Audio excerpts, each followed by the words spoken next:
विनयावली, जिसे श्री राम जी भी राम नाम की अपेक्षा अधिक प्यारे नहीं है। अर्थात यदि कोई कहे कि तुम्हें राम मिल जाएंगे पर राम नाम छोड़ना होगा, तो वह इस बात को भी स्वीकार नहीं करता। वह कहता है कि यदि श्री राम के मिलने से राम नाम छोड़ना पड़े तो मुझे श्री राम के मिलने की आवश्यकता नहीं है। मुझे तो उनका नाम ही सदा चाहिए। ऐसे नाम प्रेमी से राम कितना प्रेम करते हैं सो तो केवल राम ही जानते हैं। गोसाई जी कहते हैं कि जो इस प्रकार राम नाम का मतवाला है उसका इस कराल कलकाल में आदि, मध्य और अंत तीनों ही कालों में कल्याण होगा।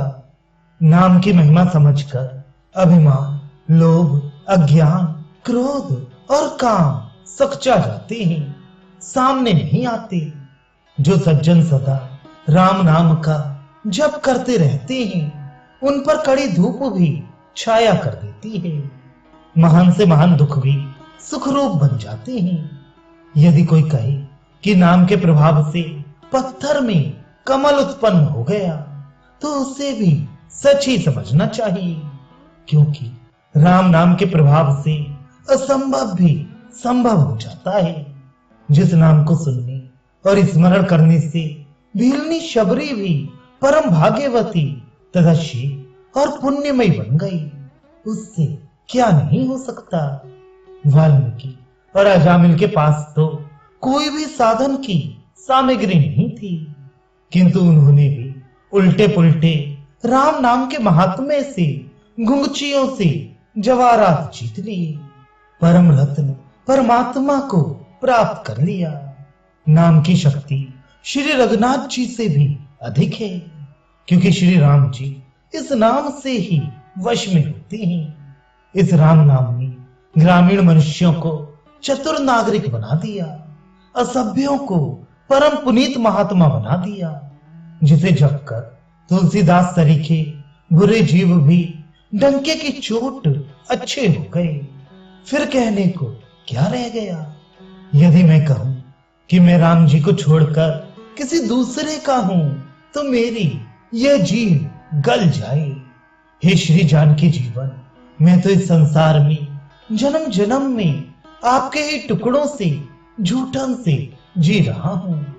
तीनों लोकों में तथा तीनों कालों में, पृथ्वी, पाताल और स्वर्ग में एवं भूत, वर्तमान और भविष्य में आपकी बराबरी का अहेतुक प्रेमी दूसरा कहीं नहीं दिखाई दिया। यदि मैं आपके साथ कपट करता हूं तो कल्प कल्पांतर तक घोर नरक का कीड़ा हो।